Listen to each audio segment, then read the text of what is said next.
How about now, Bob? Do you hear me? Yes. Okay, great. Thank you. All right, so let's start this off. What we're going to do is the first area that we would like to check is in a campaign. For any campaign history or anything testing, it's all going to be in the context history, some things that I want to show you before we dive into the actual campaigns. So we'll just go to my contact record here so that you can see what I'm referring to. So we'll scroll down here to the campaigns tab. This is going to be the historical history or active history of the campaign in the contact in the campaign. So here's where we can see crucial information if there was an issue with a campaign item going out, maybe an email, or as you can see here, add to customer hub. I've created a few issues in here that we'll later troubleshoot and check. But we'll see, error messages. We can resend emails. For any email here, there will be a resend button. We can repost this to try and have it try again. But this is where any type of a fantastic place where we can check to see this information for a specific contact and their campaign history. So the first thing we can do, we can test a campaign. Oftentimes people want to go in and test their emails out, make sure that they look at exactly how they are, make sure that custom fields are brought in, any of that information. So let's go into my testing campaign here. And I've just a simple tag goal with a simple test email in here. So let's say, give a situation, you've just created this test email and you've published it, you want to make sure it's working before sending it out. You can go into the email and hit this little send test button, and you're going to send it to one of your users. This will let you know what the email looks like. It's not going to grab any of these merge field information because it's not being sent to a contact. It's just sending to a user what's listed here. So it's not grabbing any information from a contact. So what I normally suggest to send in is an actual test contact where we can either just tag them to send them in to get it, and then go into their campaign history and manually force it, since I do have a 3-day wait here, so we don't have to wait. Let's go through that little process. So I'm going to exit out of this campaign, and let's go to my test contact that I've created with my own email address. I'm going to go down to this campaign tab here. What was just recently added is an add to sequence. So we're going to do that. We're going to hit add to sequence. We're going to choose the campaign that I created and the sequence that I want to send them in to test that email. Hit add, and you'll see that in the upcoming items, we have that test email that I have. And since it does have a 3-day wait timer, he's sitting at the timer right now waiting to get 3 days to then get this email. So it's scheduled to go on the 3rd. I can then hit send to just bypass that and have it sent automatically. So it's going to be sent as soon as possible. And we can go here to the tasks, and when we update the contact, because it will not auto-refresh, we will see that test email. It has been sent. It will be who, from, and we can do the view. Now, the one thing we aren't going to see on this view is what these merge fields replace. But if we go into the campaign and hit the test link right there, this is going to show us what it is. So the Infusionsoft right there, the company name I had was under Infusionsoft, and my first name was email on this contact. So it then filled out this merge field. So if any merge fields you want to test that you have in the email, make sure to send a test contact in to test to make sure those fields are being populated. Because again, if you use that test button inside the email, it's just going to send you an image without the contact details, so it's not going to fill out those merge fields. That's a great way to test it. Same with if you have other things than emails like the HTTP post or the apply or remove tag option. Add the items to your test contact, send it in, try and see if it runs exactly how you've planned it out, how you've made it. So then, let's see, that's for the testing. Any other questions for testing that you have? You can just post them in the chat. I can go over them.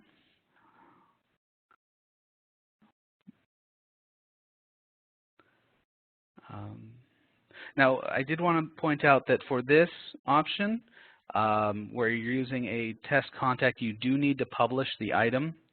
So it is best to sometimes take that item and put it into a separate sequence that doesn't have any live content in it and test it there. I will show you how to do that here. So let's say I want to add a email after this one. What I can do to test that is just drag out another sequence. I'll name it duplicate.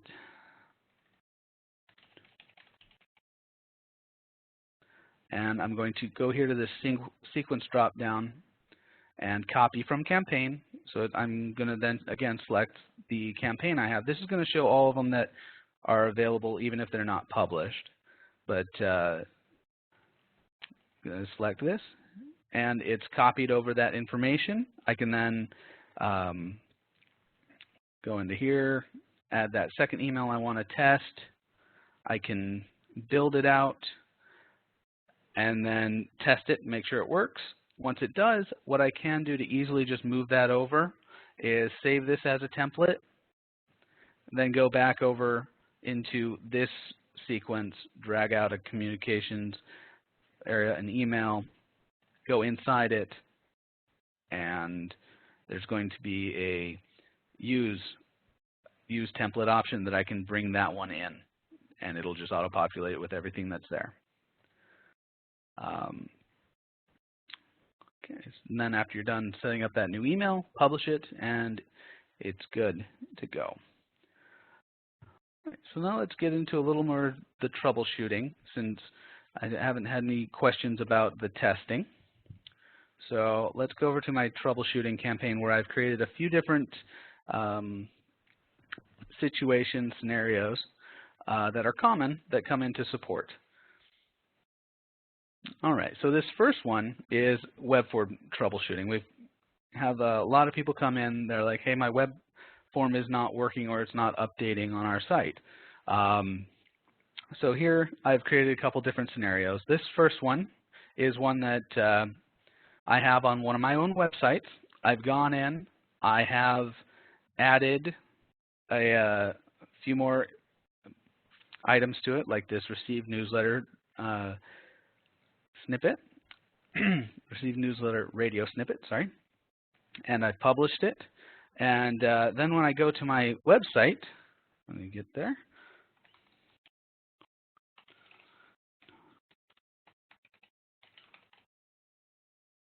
And I go to that web page that has it, it's not updated.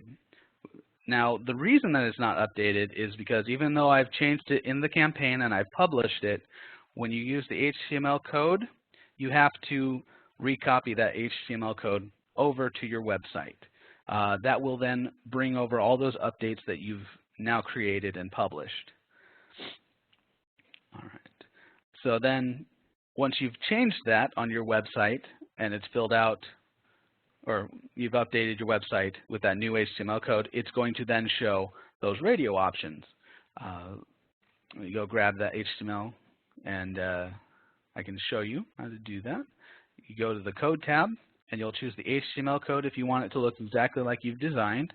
You can copy all of this and then put it in. Or if you just want to be able to have the fields and you change the look of it, you can use this HTML code unstylized, which is just going to give the fields, and you can edit the code there for what you want it to look like. And then you can just go to your website and put that in. All right. So another scenario we often get is, hey, I have that web form published on my website. It was filled out by a contact, but it did not trigger. I see in the contact's record that it was triggered, but he is not in the campaign, and what's going on? So that one, let me grab the contact I used so you can see a little bit what that would look like. So you go into their contact record and you scroll down, you can see that, hey, they submitted this form and here's their information. But if you go in their campaigns, they haven't triggered anything. This is common if you have added a little bit before the campaign, or before that web form goal. Like right here, we have that web form, but once we connected this item to it, what happens is these forms change the setting a little bit to contacts that are in this campaign, so it'll only trigger if they're already in the campaign. We can change that to any contact so that it doesn't matter if they're already in the campaign or not, it'll trigger for them. You just change that to the any contact save, and it'll give this little icon here suggesting that all contacts can trigger it, not just those in the campaign. Again, this only happens if you add something before this goal. If it's all by itself like this, where there's nothing before it, it's going to be defaulted to any contact and you can't change that. But once you connect something like a sequence before it, it's going to automatically switch to only contacts in that campaign. So once we do that, we hit publish. If they fill it out again, they can trigger that and go in there. Most of the time, you don't need to have them re-trigger. You can just go into their campaign tab and hit add sequence and find that sequence and send it in manually. All right, so then this third one, the third instance is, hey, I have a web form that I've created in the campaigns. It hasn't triggered when I've taken the code over. This scenario, it's pretty simple.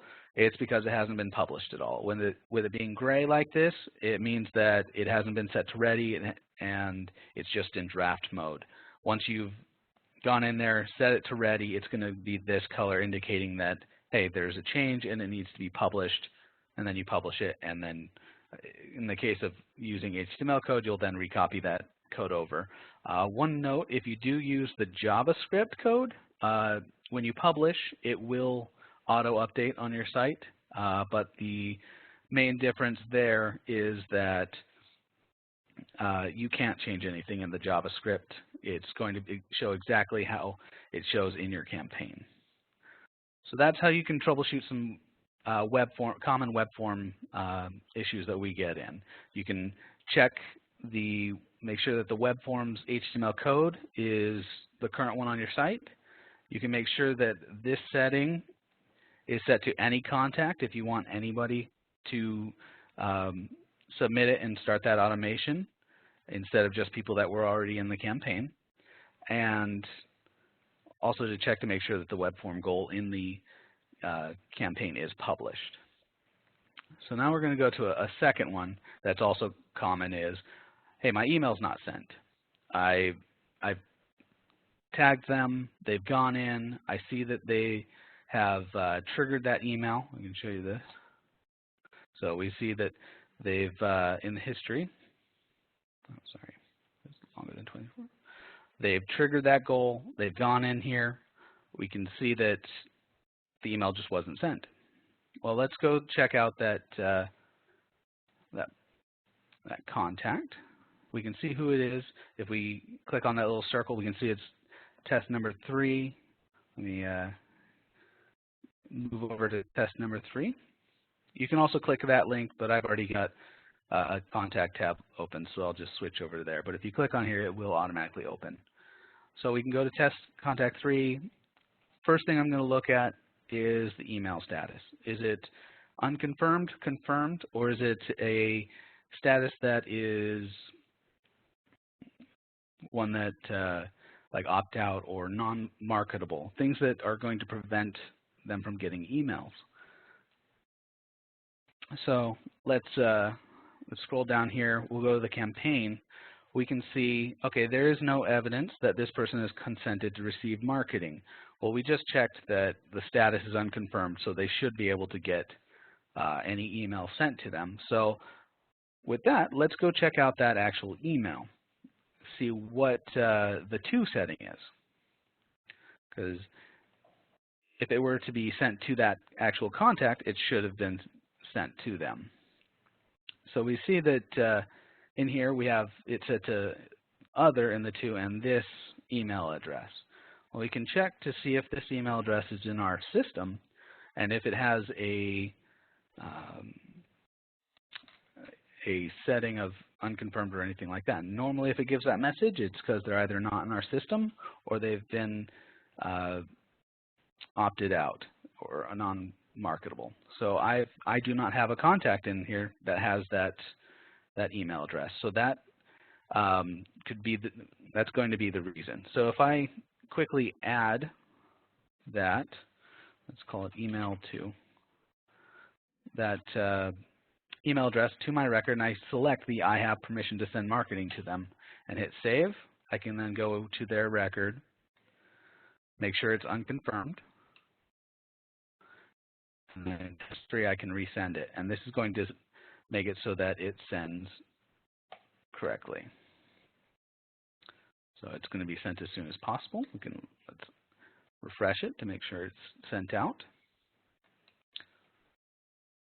And it shows that it was sent successfully. And since it was to that one user, it's not going to show up in their tasks email history because it wasn't actually sent to them.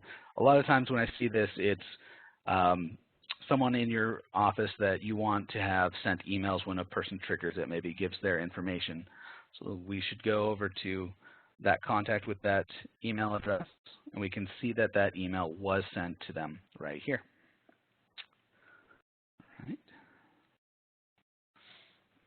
So let's go back into my troubleshooting campaign for another option.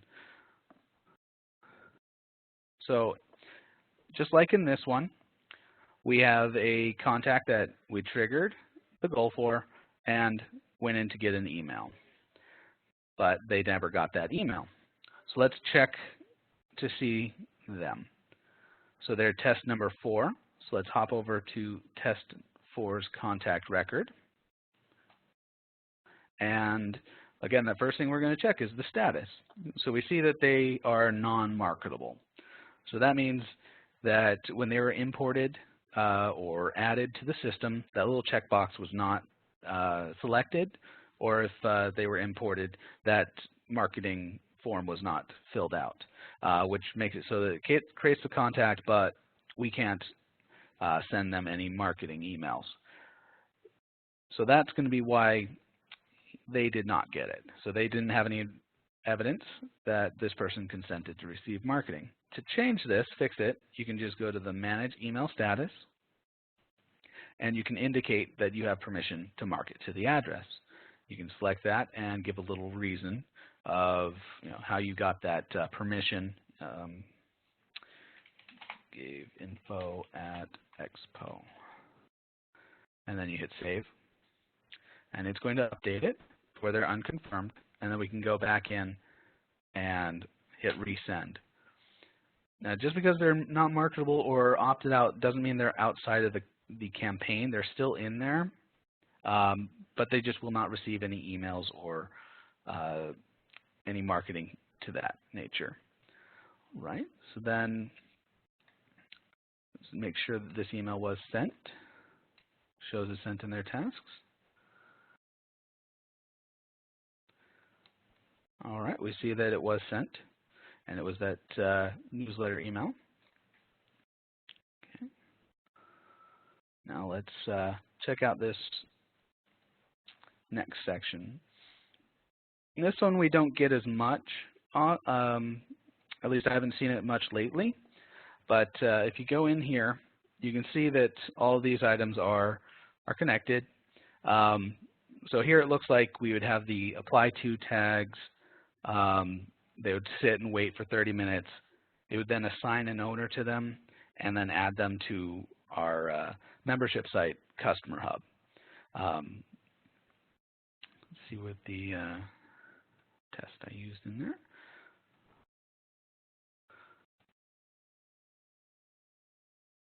So we used my own, and that's where the those earlier in the campaign tab where we saw that the tag was already applied, it already assigned to an owner, unexpected HTTP response code 409. This one we get sometimes when people have an issue, and I'll go over that in a little bit. But as you can see, it goes in the order, but this timer is after all of these other items.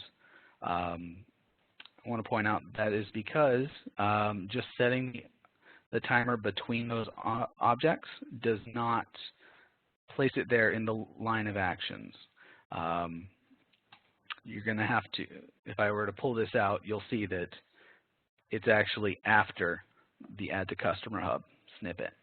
To get it where it is between here so that you can have the tags applied, it wait 30 minutes and then assign the owner is you click on that, you hit the delete button. You click on the line between them and hit the delete button, then you can just place it in between and then connect them. So you'll always want to see those arrows going in directly to it. You don't want any other funny business. Now something they did just add that's going to help prevent this is when you do grab a timer or any other object, you can now grab it and put it on the line, wait until the line is dark like that, and then release it. And it's, oh, no, I guess that didn't work. All right, well, let's delete that line and then do that. So then it's put on there. Oh, it's going to make me a liar. All right. Well, they were working on a way of just putting the icon on the line and it would automatically add it. But I am not having any success putting it on here. All right. So please discard that. That should be working, but is not at the moment. But that will be how you add it. You remove it from any of the lines, remove the lines you want to add it in between, add it there, and then reconnect it so it's in that line. Also, one that we get a lot, I'm going to show you the error that is shown and then how to fix it. This one, it happens oftentimes when a tag is deleted in the system but was used in a campaign. So oftentimes it's not going to give you any indication of that. So when you hit the publish button after adding something, it's going to come up with a little error. The campaign has failed functional inspection and cannot be published, and it's going to prevent you from moving forward. When you click on this, it's just going to say tag number. It does not exist. You can click on it, and it's going to pop up in a little window showing the apply tag that is missing that. But what you can do if that doesn't work is you're going to have to go in and find the tag snippet that says applies to tags, and yet it only has one in there. You know, it could have, say it applies one tag, and you click open and it doesn't have any. The fix for that is just go into it and hit save, and then it'll allow you to publish once it's fixed. We do have that often when somebody goes in and cleans up some of the tags and it is being used in a campaign, and then the next time they go to publish, it's giving that error and they're not knowing what happened. So if you get that and it says a tag no longer exists, just go into your sequences, open up your tag application snippets, and make sure they match what they say outside. If it doesn't, where it says the two tags but goes in and it's only one, you just resave that and it'll fix it. Now I mentioned that I'd talk about this error. This error normally refers to the contact or email address already existing in Customer Hub. So when you try and run it, it's preventing itself from creating a second member there with the same address. So it just it breaks, or not breaks, but it stops it. It gives this error. If you go in and delete that member in Customer Hub that has that existing email address, then hit repost. It's then going to create that member with that that's tied to this contact. Okay. So those are some of the main things that you can do when you run into some of these common issues on how to check them out, how to figure out what's going on before coming into support, so you can fix it and just be on your way. If you have any questions, please let us know in the chat box, and I can quickly go over it. We have about 5 minutes left, so yeah, please go in the chat and ask me any questions that you've got. Thank you.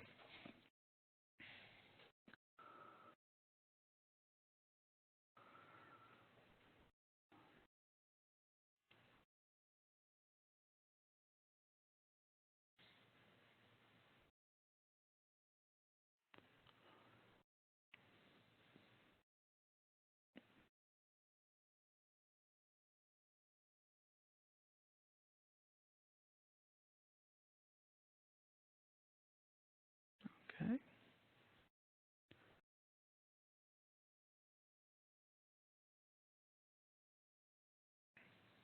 Again, this campaign tab is where you can see a lot of the issues that a certain contact is having, or if you need to test it, send it through and make sure everything runs correctly here. So you'll see the upcoming items. So if they haven't triggered anything, they're waiting at a timer and waiting to get an item. They're going to show here anything that's in that subscription, or sorry, not subscription, in that sequence.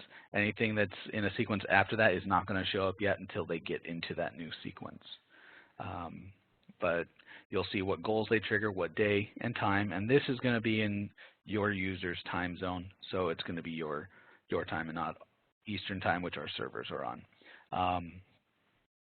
If there's a timer at the end of the sequence, it's going to show here and saying it's waiting for that, tell you what campaign and what sequence they are in.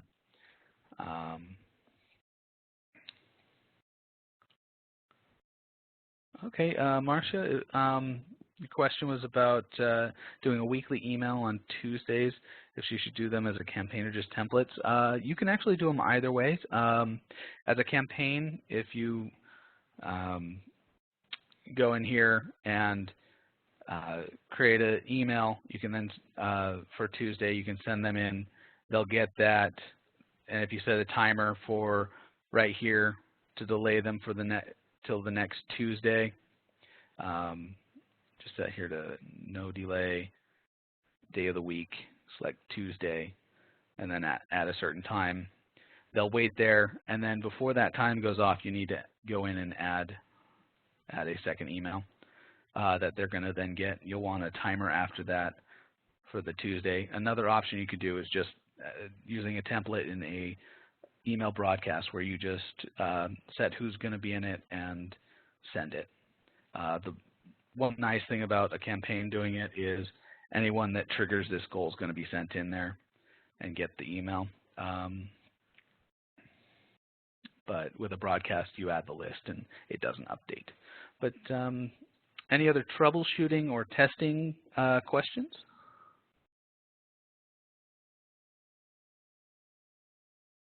Okay. You can duplicate the email, yes, Marcia, and just change the information. You can just right-click and duplicate, and then drag it over, and it's going to be the exact same content, and then you can edit it. Yeah.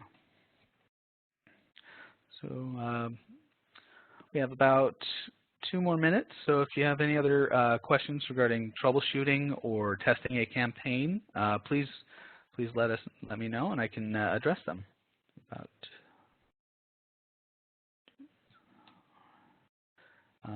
One thing I did want to point out is in the performance, you can see the active.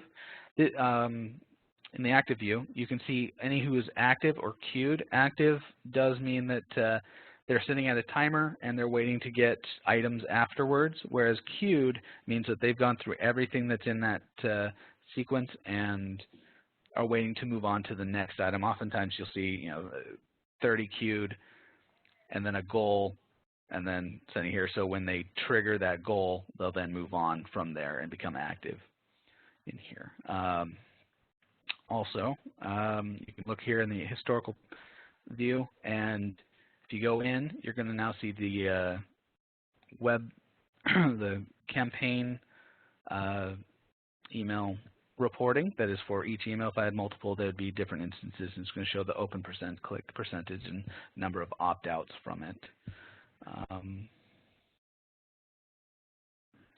Marcia, the quickest way to make sure the links are working in an email would be to use a test contact, like and send in that contact into the sequence to get that email, and then you can test the links through that email. I use a email test contact with my own email address in here, and I just manually send them into the sequence to then get the email, and then I can, when I get it in my inbox, I can check the link and I can see the preview of what was actually sent.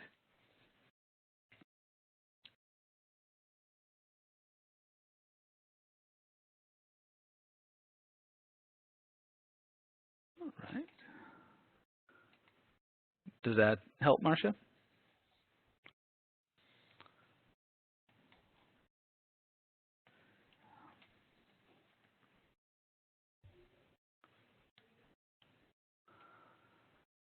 All right. Well, if there's not any other questions, then thank you for participating, and we did record this, so it should be available soon to for you to rewatch. And thank you for participating, and hope you have a fantastic day. Thank you.